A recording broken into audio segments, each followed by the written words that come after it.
The White House is taking action. Around 30,000 jobs are on the line after a major trucking company ceases operations. We have those details. And a former opera singer leaves her career in the liberal arts to become a traditional wife and mother. She shares with us her story and why society needs strong families.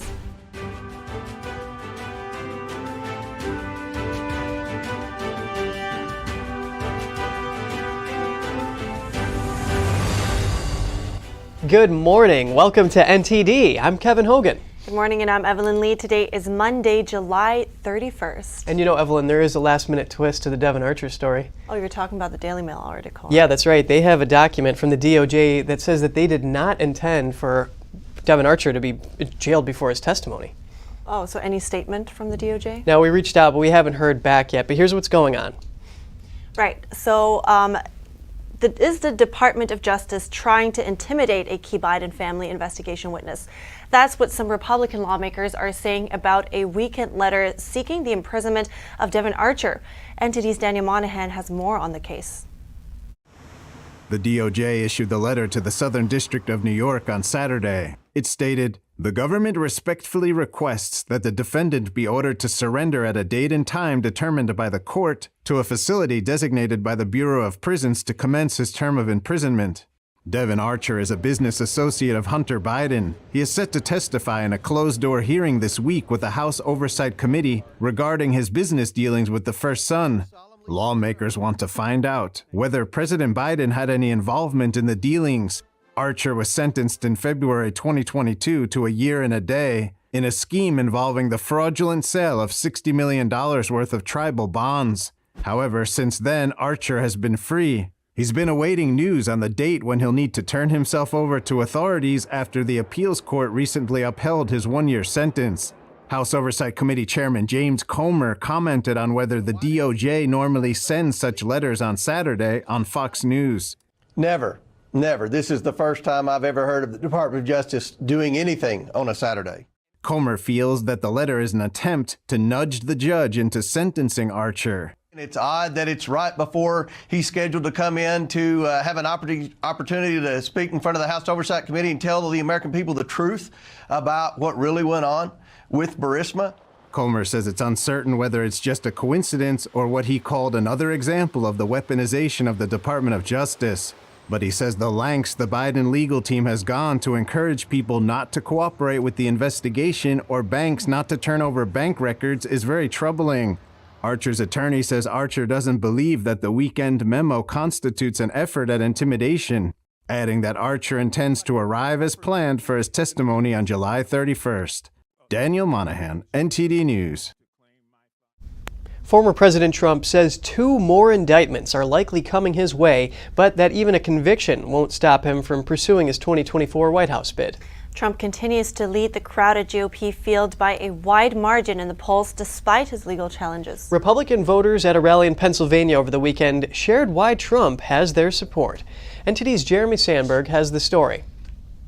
Former President Trump spoke at the Lincoln dinner with other GOP presidential candidates in Iowa on Friday and at a rally in Erie, Pennsylvania on Saturday. These are ridiculous indictments, and all they're doing is hoping for massive election interference. Supporters in attendance shared why they're committed to backing Trump in 2024. I think that during his first 4 years, he enacted policies that was able to rebuild our military, focus on putting America first, and I think we need to go back to those policies. Over the past few years, we've seen the rise of issues like transgenderism, we've seen skyrocketing prices. I think we need some common sense back in the White House, so that's why I'm here today to support President Trump. I think that he cares about the American people. He has educated us about really what is going on in Washington, D.C. and in our country. And I love the fact that now we have the knowledge to know what is going on. Well, he's being persecuted by the Marxist Democrat Party. They are persecuting him and his family. So I'm here. I come to a lot of these rallies because I want him to know I've got your back, sir. We have got your back. The American people. Trump posted on his social media platform Saturday, 2 more coming, I guess. That was in reference to possible indictments in Special Counsel Jack Smith's investigation and the probe by Fulton County, Georgia District Attorney Fani Willis. Trump maintains he is innocent. The former president has already been indicted twice this year. Despite that, his poll numbers in the Republican presidential nomination race keep going up. He's beating Florida Governor Ron DeSantis in a recent Marquette survey by more than 20 percentage points, and by close to 40 points in an Economist YouGov poll. The Republican frontrunner has not committed to participate in the GOP presidential debates. Jeremy Sandberg, NTD News. An employee of Trump's Mar-a-Lago estate is expected to appear in court today. Carlos de Oliveira is accused of scheming to hide security footage from investigators in the classified documents probe. Charges include conspiracy to obstruct justice and lying to investigators. Trump denies that he ordered security footage at the resort to be deleted. He posted on Truth Social that it was voluntarily handed over and says the investigation is election interference.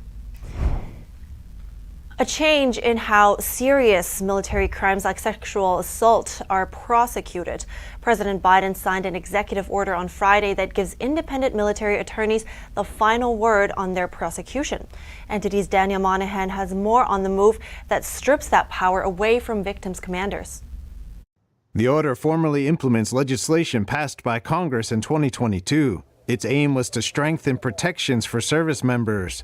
The problem was they were often at the mercy of their commanders to decide whether to take their assault claims seriously. Members of Congress fought with defense leaders for several years over the issue. They were frustrated by the growing number of sexual assaults in the military.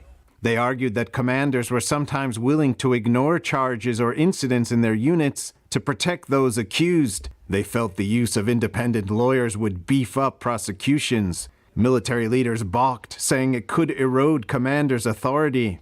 Senator Kirsten Gillibrand of New York, along with Republican Senator Joni Ernst of Iowa, led a bipartisan push for the changes. Gillibrand reacted, saying, "While it will take time to see the results of these changes, these measures will instill more trust, professionalism, and confidence in the system."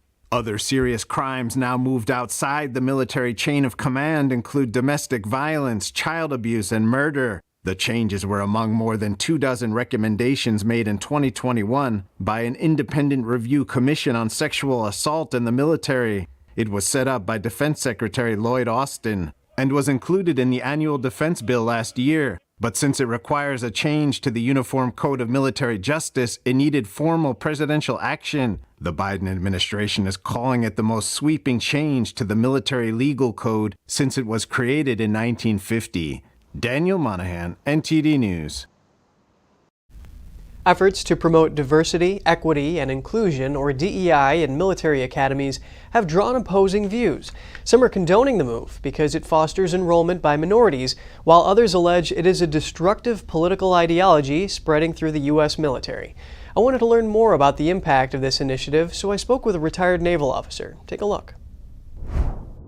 Joining us now is retired Lieutenant Commander Stephen Rogers, here to discuss this. It's great to have you with us, Stephen. Conservative lawmakers allege the military service academy's diversity, inclusion, and equity training might be distracting the United States from its warfighting ability. What's your reaction to this? It's not only distracting from the warfighting capabilities of the country, but it's been very divisive. It's destructive. Our young men and women go into the U.S. military to learn one thing: to protect this country, to become a war-fighting machine that could beat any enemy that's looking to destroy this country. So its primary focus in the military, and I know the Pentagon will deny this, the Democrats will deny it, but they need to get out from behind their desks and get into the streets, get into the ranks, get into the academies, and talk to those troops. It's been very destructive and divisive. And in your experience, how has diversity training impacted combat readiness or mission effectiveness? Well, that's a good question. I've been in the military for 25 years, and we didn't need diversity training because at our generation, I could tell you, many of us learned very early in even our elementary school levels, in our family units, if you will, that you respect everyone. I can tell you, I have not seen in the 25 years that I was in the U.S. military any type of discrimination, any type of bad behavior towards anyone, no matter who they are. Why? Because we were trained to be a cohesive team to do what? To fight wars and to win.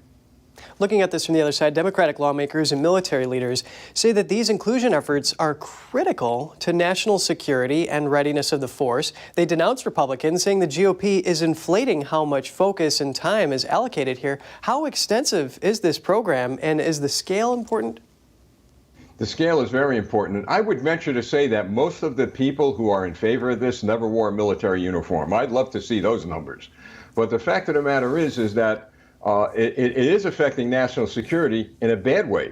I've seen news clips and commercials from the Chinese Communist Party, perhaps I believe I saw one from Russia, where they're running commercials of our troops on a battlefield tiptoeing and ballet dancing in short skirts, high heels.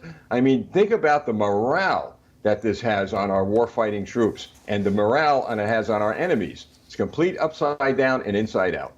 Some lawmakers in the GOP have argued that the Defense Department's priorities are shifting now away from threats posed by China's military buildup, the war in Ukraine, and also North Korea's nuclear ambitions, and they're shifting now to these DEI goals. What's your reaction here? Well, look at the facts now to back what you just set up. It's absolutely right. It is shifting. It's shifting in favor of our enemies. China is on the doorstep of the shores of Taiwan. The Russians can care less what we have to say with regard to Ukraine. We've got problems with Iran now threatening war in the Mideast. All this as a result of a weak military. Now, the fact of the matter is that the diversity training in the military and all of its commercials and all of its pop and glory by the Democrats is showing our enemies that we are becoming a very, very weak military. And unless we turn that around, we're going to find ourselves in very serious trouble as we move forward in trying to protect this country. Well, retired Lieutenant Commander of the U.S. Navy, Stephen Rogers, I do really appreciate your time on this. Well, thank you very much, and let's always support our troops. It's not their fault, it's the fault of leadership, but that'll change hopefully in the future. Coming up after the break, a probe is underway into Chinese malware found in U.S. defense systems. Officials say it could allow China to disrupt U.S. military operations. And critics are fuming over a new bill in California. They say it is an attempt to silence parents. NTD spoke with a California attorney. Those stories after the break.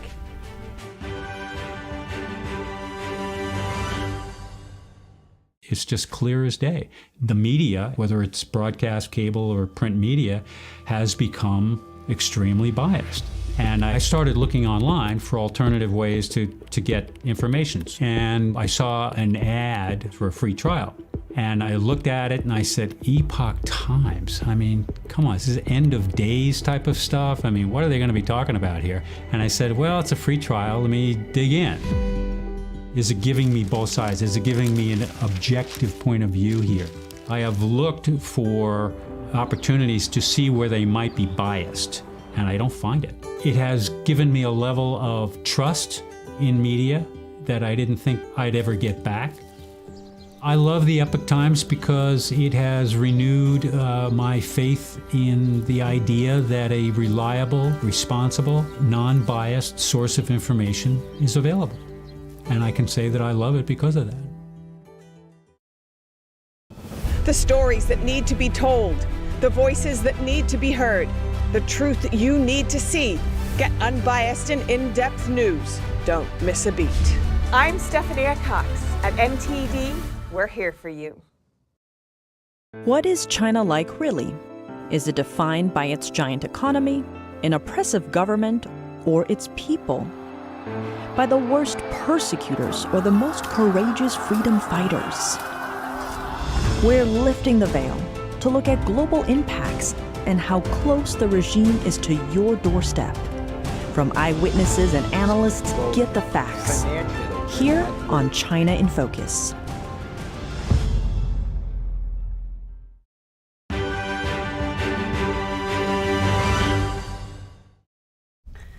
Welcome back. First, we're going to take a look at the weather. Thousands of people in D.C. and the surrounding areas remain without power. That's after severe weather and strong storms downed power lines. The storms followed a heat wave that went on for several days.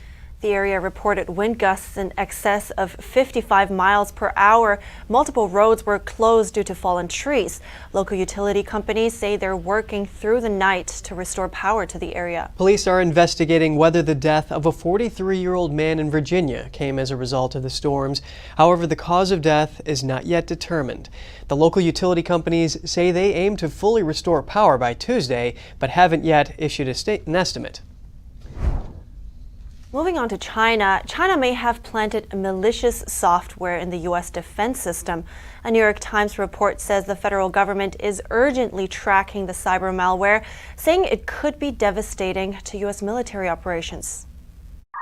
Officials are on high alert for Chinese malware in key utility systems, calling it a ticking time bomb. According to a weekend report by the New York Times, the software may allow China to cut off power, water, and communications to U.S. military bases. Officials say if the malware is activated, a recovery is expected within days. But such disruptions could slow down the U.S. response in event of a conflict, like Beijing's possible invasion of Taiwan. The report says the White House has started briefing members of Congress, state governors, and utility companies on the findings. Earlier in July, Chinese hackers reportedly breached the email accounts of at least 2 government officials. The incident heightened the urgency for vigilance within the private sector. Microsoft first reported Chinese state-sponsored hacking activity targeting U.S. military bases in Guam back in May. But officials said Beijing's malware campaign began at least 1 year before these attacks. Beijing was accused of stealing the security clearance files of about 22 million Americans from the Office of Personnel Management during the Obama administration. Beyond that, China's recent breaches marked a departure from the past. Officials say their purpose appears to be disruption instead of surveillance. Deputy Director of the U.S. National Security Agency, George Barnes, said China's cyber operations activities were very noisy and very rudimentary. They have continued to bring resources, sophistication, and mass to their game. Should librarians be subject to prosecution for displaying books deemed inappropriate for minors? Arkansas is currently at the center of this debate. A federal judge on Saturday temporarily blocked enforcement of an Arkansas law criminalizing books deemed harmful to minors. The law signed by Governor Sanders back in March was set to take effect on August 1st. Librarians and booksellers could face up to a year in jail. Efforts to restrict certain content have increased recently, according to the American Library Association. Some groups favor such laws to protect children from what they consider inappropriate books. They say separate adult-only areas should be created. Other groups oppose such actions because they perceive them as a threat to First Amendment rights. The injunction only lasts until courts rule on an appeal by the ACLU. A possible year in jail for the so-called harassment of a school board member. School districts fined if they refuse to have books containing inclusive and diverse perspectives. NTD's Daniel Monahan spoke with California attorney Nicole Pearson on the conflict between state and local power at the heart of 2 new bills. SB 596 is sponsored by California Senator Anthony Portantino. The bill's description says it addresses the issue of teachers facing harassment and aims to provide a safe and inclusive environment for all students and teachers. But critics are calling it the parent silencing bill. California attorney Nicole Pearson reacts. Which basically will throw parents in jail.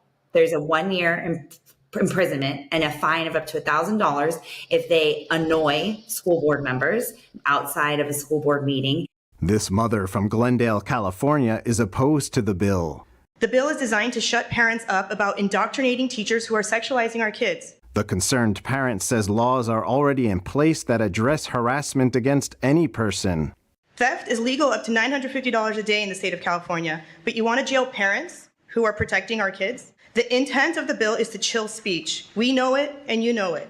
Another controversial bill is AB 1078, sponsored by Assemblymember Corey Jackson. It would impose a penalty if a school board prohibits books if they contain so-called inclusive and diverse perspectives. Jackson describes the bill as a stand against white Christian nationalist extremism. State Superintendent of Public Instruction Tony Thurmond supports the bill. He says students of color and LGBT students should not be threatened for their viewpoints. Attorney Nicole Pearson says the bill is basically saying that the California Department of Education will dictate what curricula school districts can implement and use for children. She draws attention to a case at Temecula Valley Unified School District. A school board there rejected a social studies curriculum which contained information about gay rights activist Harvey Milk. It later reversed course, following California Governor Gavin Newsom threatening to fine the district $1.5 million if they refused the approved social studies books. What I do see is a concerted effort from officials in the state capitol asserting their control, their state control in local decisions and trying to usurp or override local authority, which is antithetical to the U.S. and California constitutions. Pearson sees a trend of manipulating controversial issues to grab power and erode freedom. Transgender affirming care, maybe we call it that, then LGBTQ rights.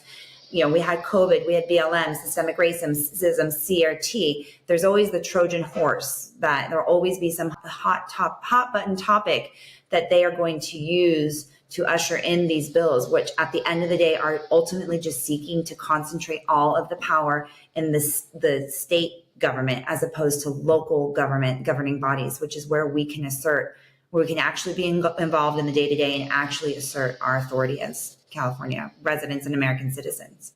Pearson is sounding the alarm. The attorney says if these bills and like-minded ones pass, school boards will become superfluous, and all will be dictated by the California State Capitol. Daniel Monahan, NTD News. NTD reached out to Senator Portantino for comment on the bill he sponsored, SB 596, specifically on criticism that it's an attempt to silence parents and mute dissent. He didn't respond by broadcast time. Still to come, an expert weighs in on China's malware campaign that may affect U.S. military communications. And Ukraine is poised for an upcoming meeting to discuss security guarantees with the U.S. and other countries. That story and more after the break.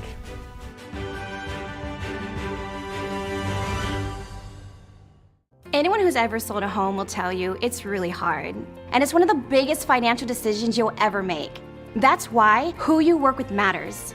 Together with HomeLight, we take care of every detail.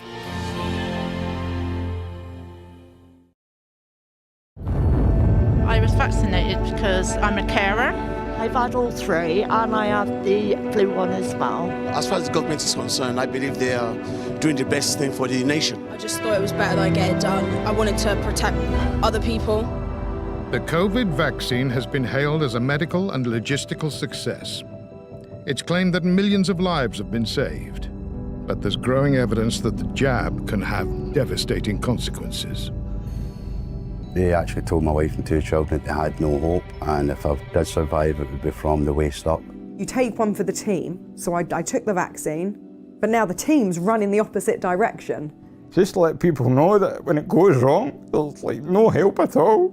This vaccine is not completely safe and has unprecedented harms.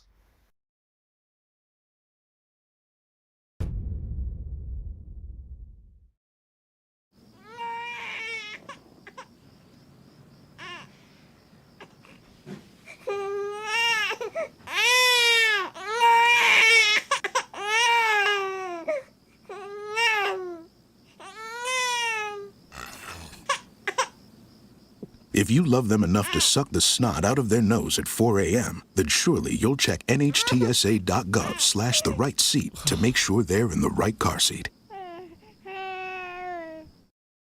There are 16 million children struggling with hunger in America. This is a serious problem, but one we can solve. Visit feedingamerica.org to help. Together we can solve hunger. Together we're feeding America.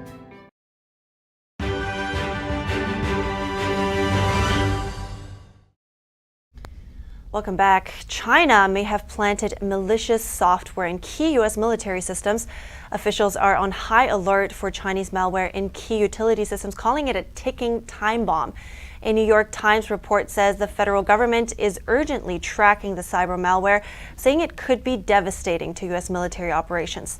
To break this down, we're bringing in retired Army Colonel John Mills. He's also the former Director of Cybersecurity Policy at the Department of Defense. Good morning. First, I want to address that this detected malware was referred to as a ticking time bomb, as we have heard beforehand. So please explain what's meant by that and how worried should people be?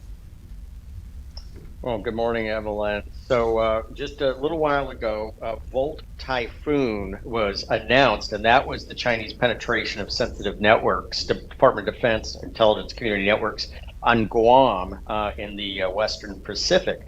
These are essentially, it's a malware that is in place to essentially on command shut down networks that are related to critical infrastructure, such as power, such as water. This would shut down DOD and intelligence community facilities in the U.S. government. Just imagine if your building had no power, had no water, had no air conditioning, it would shut down. And that's what's going on here. The Soviets during the Cold War very likely emplaced suitcase nukes. These are the modern equivalent. These are cyber malware nukes to shut down our networks. Wow, and there were a string of breaches recently, like you have given an example, but this one is focused around disruption instead of surveillance. How do you read that? Any indications or signals about what China is planning? In military terms, Evelyn, this would be called advanced force operations or preparation of the battlefield. They are pre-placing devices that they know in phases 1 and 2 and 3 of conflict. They can reach in behind our back and shut down networks we have to have for surveillance, for missile defense. In the domestic United States, there's the 1088 exercise going on, which is wargaming what happened. That's in congressional language, 1088 of the National Defense Authorization Act. Wargame what will happen when China moves on Taiwan. How will they shut down our domestic critical infrastructure? That means right where we live, in New York, in Los Angeles, in San Francisco, Seattle. Anything we need to generate American ships, warplanes going over to the Pacific, they're going to shut it down right here in America. And it was said that a recovery is expected within days if the malware is activated. But how crucial, if you can walk us through, how crucial could those days be? This would, I think, be far more than days. The reporting is unclear from the U.S. government, and I have to point out that Jen Easterly, director of Department of Homeland Security, CISA, one of the key players in this whole response and remediation, her Friday LinkedIn post showed her on stage playing indie rock and lecturing everybody about DEI and CRT. So it shows where her priorities are. I mean, this is bad. Well, bottom line, with regard what you have mentioned just now, how up to date is the U.S. cybersecurity? Are we up for that challenge? Well, so we're finding this after they've emplaced them. Okay, on one hand, that's good. On the other hand, the intuitive question is, well, how did they get in the first place? So, our defenses failed. Yes, we found them, but we don't know if we found everything. We don't know how far they've penetrated. We don't know what else they've left behind as far as zero-day effects and things like that. Those are essentially pre-placed effects that we haven't discovered yet. So they've penetrated our defenses. We got to take this seriously. This is like the Soviets penetrating our nuclear command and control during the Cold War. We would have never, ever allowed that. And yet, we're doing that today. Quite alarming, but let's keep an eye on that. Thank you so much, Colonel John Mills. I appreciate it. Thank you, Evelyn. The Biden administration says it is closely monitoring the situation in Haiti, where an American nurse and her child have been kidnapped. The woman works for a nonprofit organization called El Roy. It runs a school and ministry in Port-au-Prince. The organization said the two were taken from campus on Thursday. The State Department issued a do not travel advisory last week. It ordered non-emergency personnel to leave because of growing security concerns. Those include frequent kidnappings, crimes, civil unrest, and poor health infrastructure in the country. The party responsible for the kidnapping and their demands, if any, are currently unknown. Ukraine is to start consultations with the United States this week. The talks will be centered around providing security guarantees to Kyiv. According to Ukraine's top official, the guarantees should remain in place until the country is granted NATO membership. NTD's Kos Temenes has more on the upcoming meeting. According to Ukraine's Chief of Staff Andriy Yermak, officials from several countries are gearing up for a meeting in Saudi Arabia early next month. 30 countries have been invited, including Indonesia, Egypt, Mexico, Chile and Zambia. Several countries, including the UK, South Africa, Poland and EU member states, have confirmed their attendance. In the meeting, Ukraine is set to discuss the peace plan set out by President Zelensky, which calls for the withdrawal of Russian troops, the restoration of Ukraine's pre-war borders, as well as the return of prisoners and deported children. An exact date for the meeting has not been confirmed, but it will reportedly be held on the 5th and 6th of August.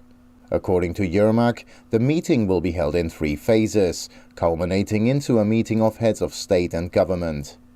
The talks follow pledges made by the Group of 7 on security guarantees with the United States at a NATO summit in Lithuania earlier this month. Despite more support and weapons being offered to Ukraine, no date has been set for the country's NATO membership. Ukraine says no further peace talks with Russia will take place until Russia withdraws.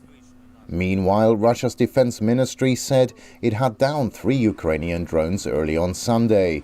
It was reportedly the second drone strike in a week aimed at Moscow. According to Russian media, the attack caused damage to a high-rise building reported to house government offices. There were no casualties or injuries, but Russian media reported flights to and from Moscow's Vnukovo airport were briefly suspended due to the incident. Kos Temenes, NTD News. And now to some short headlines around the world. Hundreds of roads have become rivers in Beijing following one of the strongest storms to hit China in years. Floods killed at least 2 and trapped hundreds. That's despite an overnight evacuation of tens of thousands from their homes. Besides Beijing, heavy rain continued to soak the neighboring city of Tianjin. Thai officials say at least 12 people were killed and more than 120 injured when a fireworks warehouse exploded Saturday in a village south of Bangkok. The blast also damaged more than 100 homes and left an enormous smoldering crater. The cause of the disaster is still under investigation. The death toll from a massive suicide bombing that targeted an election rally in Pakistan rose to 54 today. That's as the country held funerals and the government vowed to hunt down those behind the attack. No one immediately claimed responsibility for Sunday's bombing, which also wounded nearly 200 people. The victims were attending a rally organized by a Taliban cleric. Denmark said yesterday the government will seek to make it illegal to damage the Quran or other religious books in front of foreign embassies without compromising freedom of expression. A recent string of public destructions of the Quran in Denmark and neighboring Sweden have sparked angry demonstrations in Muslim countries. AI to record songs in different languages. While the process currently takes weeks or months to complete, Hybe says it could one day serve a wider range of purposes, including real-time translation. Let's take a look. BTS's record label Hybe is dabbling in AI. It's South Korea's largest music label, and Midnat is one of their newest artists. He's just recorded his hit song Masquerade in 6 different languages, even though he's only fluent in 1, Korean. And it's all with the help of artificial intelligence. Spanish was really difficult. I tried and tried, but couldn't get some parts right. I was thinking about bailing. So how did they do it? And what does the future look like for AI tech in music? Masquerade was created by combining Midnat's singing voice and narration by native speakers through Hybe's in-house AI music technology. Making up things that push me away. We divided a piece of sound into different components: pronunciation, timbre, pitch, and volume. We looked at pronunciation, which is associated with tongue movement, and used our imagination to see what kind of outcome we could make using our technology.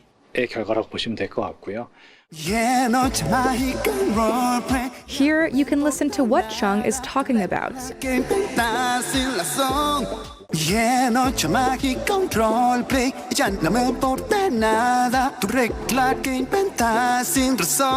You can hear how the technology helps Midnat properly enunciate the lyrics in Spanish, which he says he probably couldn't accomplish without AI's help. And then you see the final results, with everything cleaned up so nicely. I was so surprised. This comes after Hybe's $36 million acquisition of an AI audio startup in January, giving hints of where South Korea's largest record label is headed and a sign of growing AI influence in the industry. This year, the Grammys introduced new rules for AI use, while AI-generated mashups of songs flood social media. I think it's a fantastic use case, and it just showcases the potential of artificial intelligence to be on the side of musicians and producers. It's going to lower the barrier of music creation.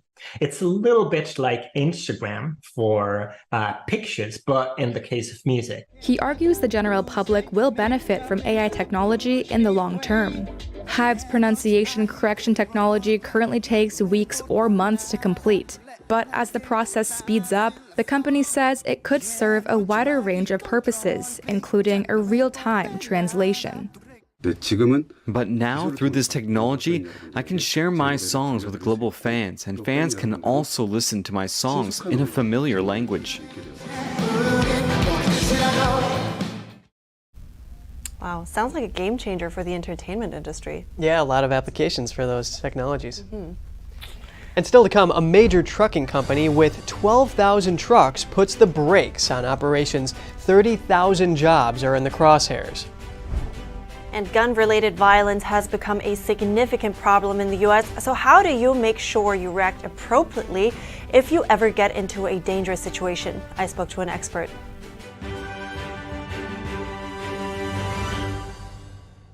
Shen Yun Creations, the streaming platform from Shen Yun, featuring world-class dance, past programs, and all original music.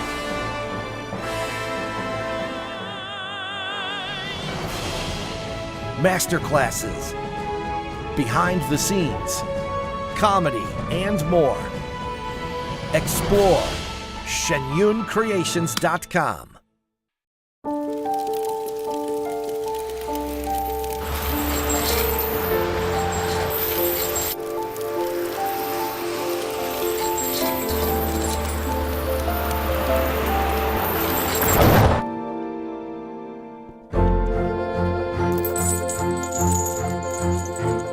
Did you know dragging chains can spark a wildfire? Only you can prevent wildfires.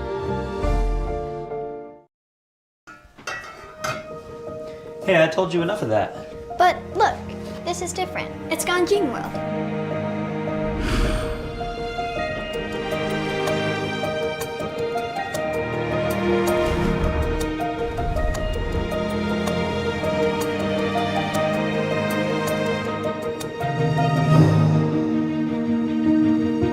Ganjing World. Family-friendly entertainment. There is a whole big cottage industry for racism. If racism went away, a lot of people would be unemployed. The mob during the Minneapolis riots following the death of George Floyd. A bunch of white thugs, frankly, burning down the city's traditional black and Asian business district while chanting Black Lives Matter. It was literally surreal. Oh, but we black. You gonna tell me how to be black, right? Y'all don't care about black people. I am not African. I am 100% 100% American. Y'all the same Democrat Party who've been terrorizing black people from the beginning, and now y'all got the audacity to say Black Lives Matter? Their bread and butter and their bottom line, their raison d'etre, and everything that they're trying to do depends upon people being kept in these boxes.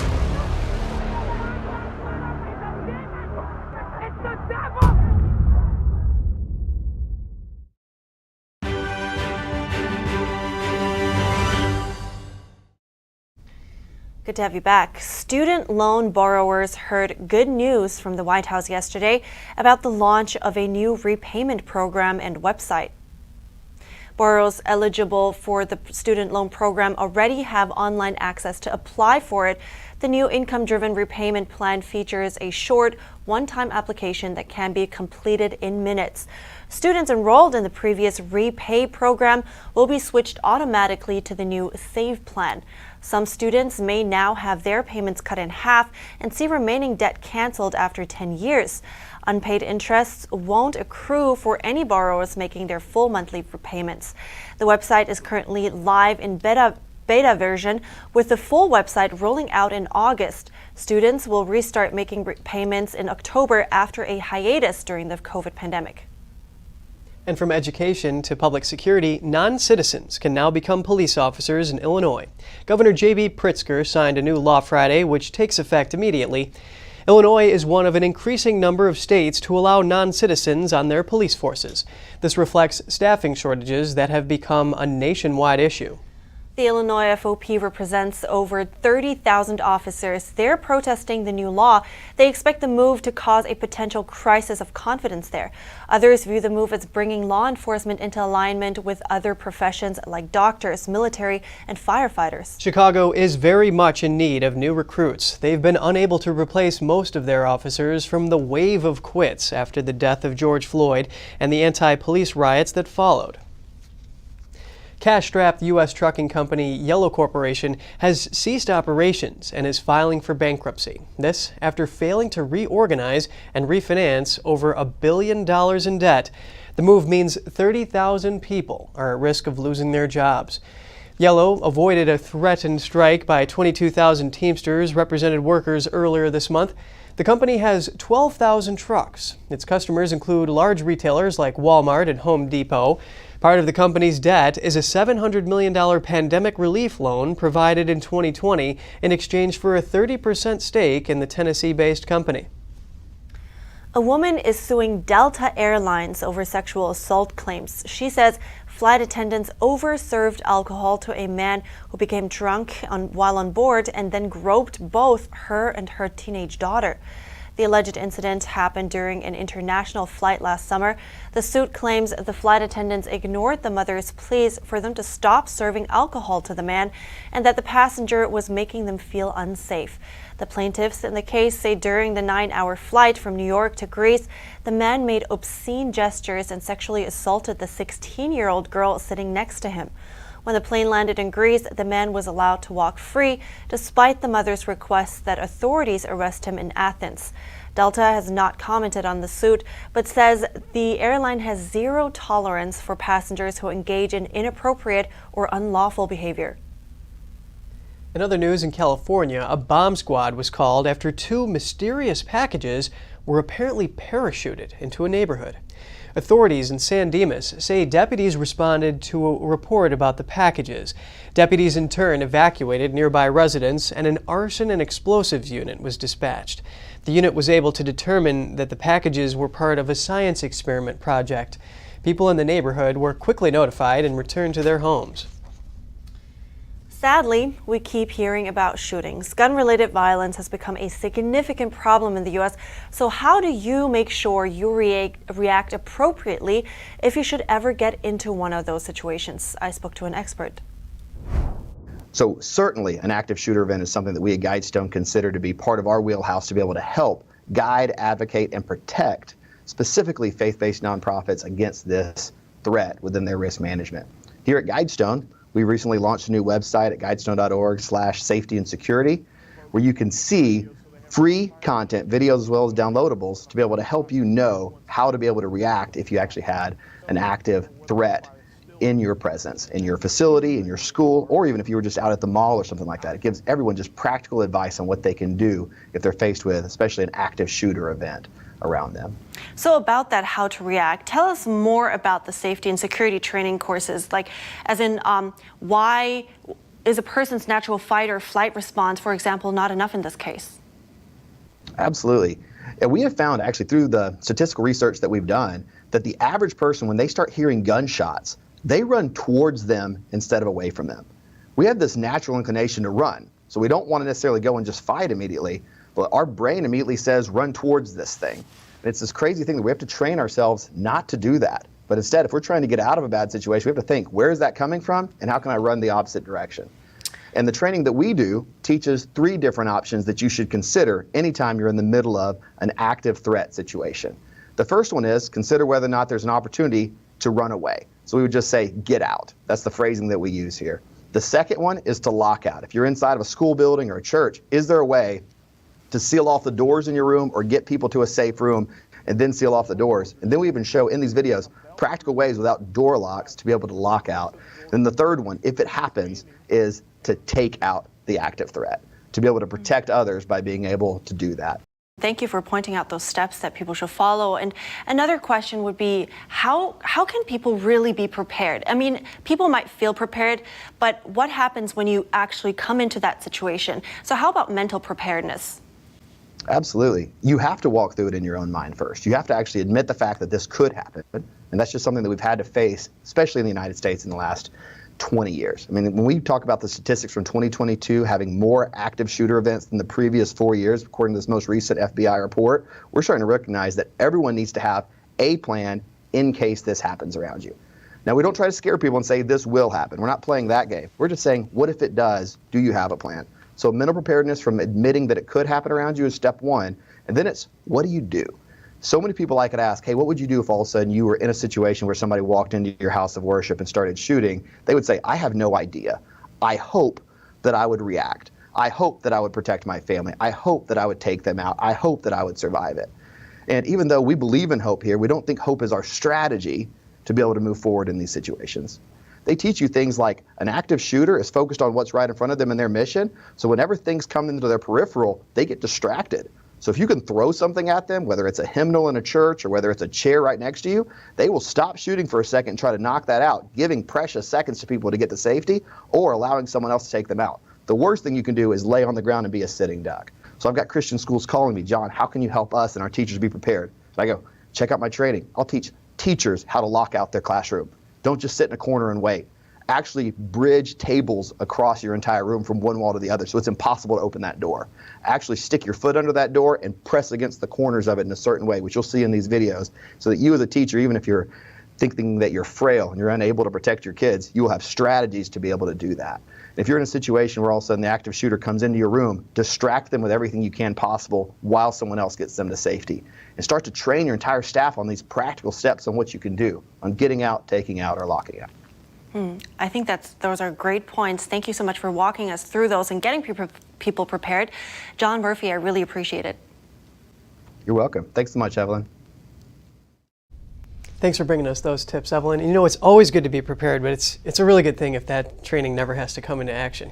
That's right, and some really interesting but things that he revealed that I would never thought of, that people run towards a gunfire. That research is really counterintuitive. Interesting. Still to come, a former opera singer leaves her career in the liberal arts to become a traditional wife and mother. She shares with us her story and why she thinks society needs strong families, so stay tuned.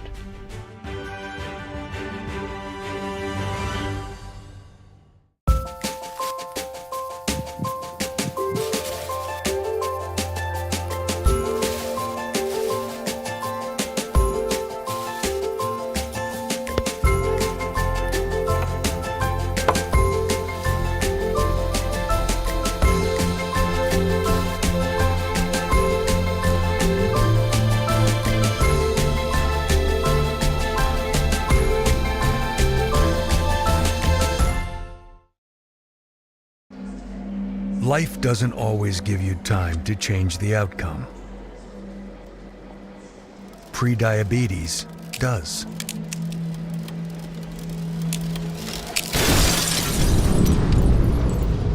1 in 3 adults has prediabetes. And you could be one of them. There are usually no signs for prediabetes. So it's important to understand your risk. With early diagnosis, prediabetes can be reversed. And you can change the outcome. Take the 1-minute prediabetes risk test today. Go to doihaveprediabetes.org.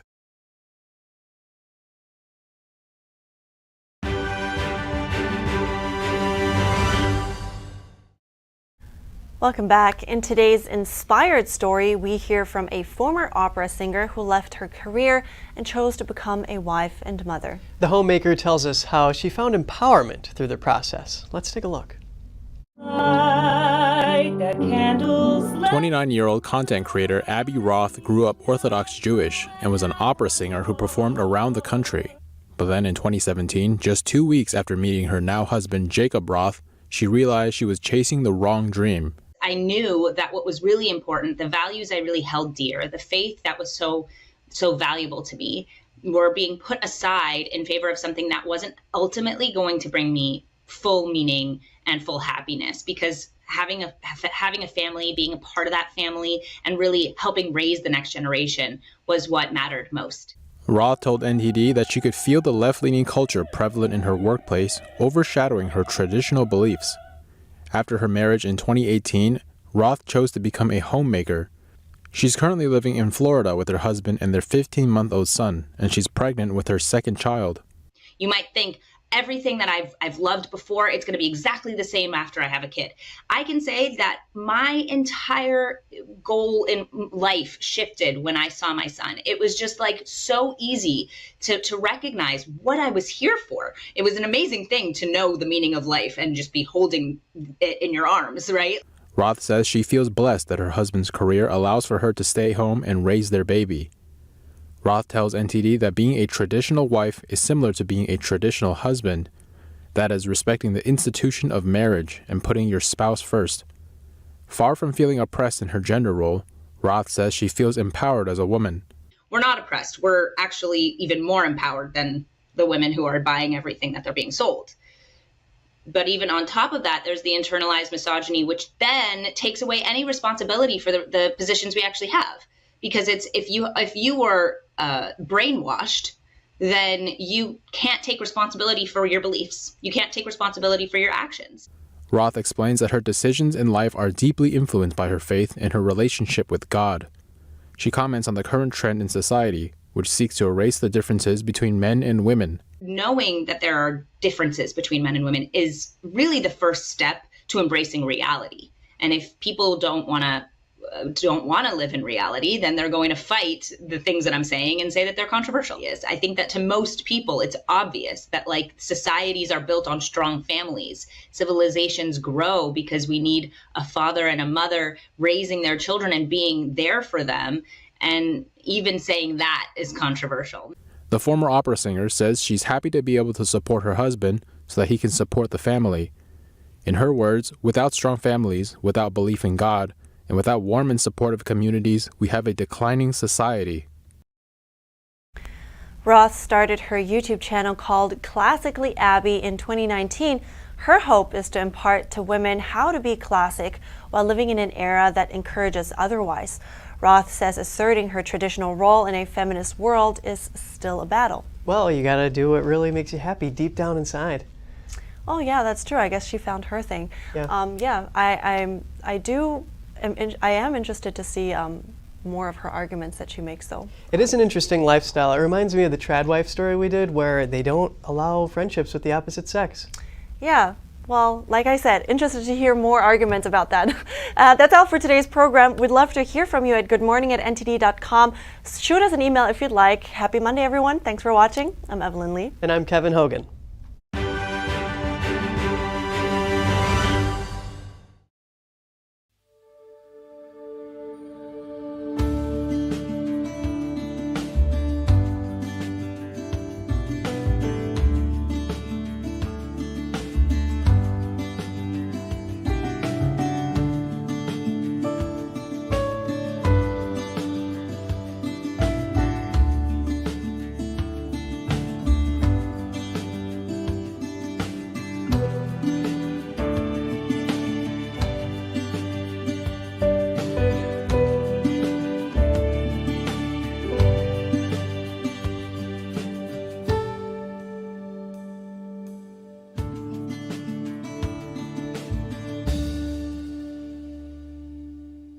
Thanks for watching us on YouTube. Did you know YouTube only keeps selective videos on its platform? So if you want to make sure you get the full picture, just subscribe to our newsletter. Go to newsletter.ntd.com and sign up. It's free.